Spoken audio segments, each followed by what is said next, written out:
ETSU men's basketball team taking a knee during the national anthem, and it stirred a lot of reactions. Then more than 24 state lawmakers signed a letter to leaders of the state universities telling them to prohibit players kneeling during the anthem. But News 2's Josh Breslow has more with a constitutional expert who says that move could really backfire on Tennessee.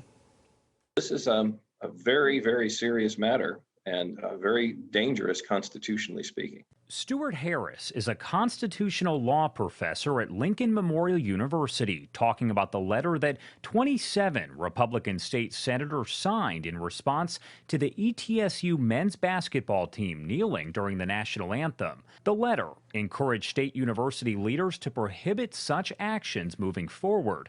But Harris believes the letter puts the state in hot water constitutionally.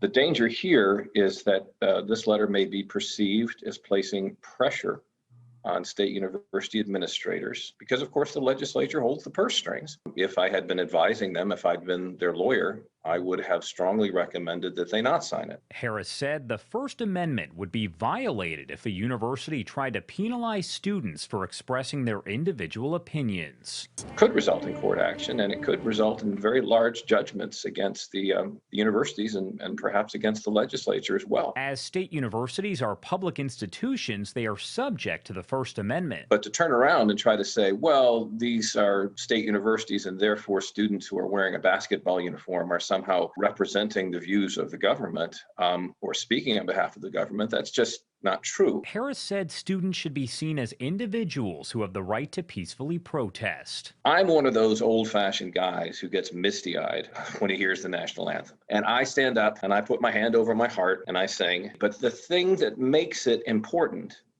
is that it's completely voluntary. If you want to live in a country where you have to stand during the national anthem, where you have to sing along, move to North Korea. Josh Breslow, News 2. Well, Harris said other court cases have considered this issue. They have specifically held that student athletes have a right to peacefully protest. Eric.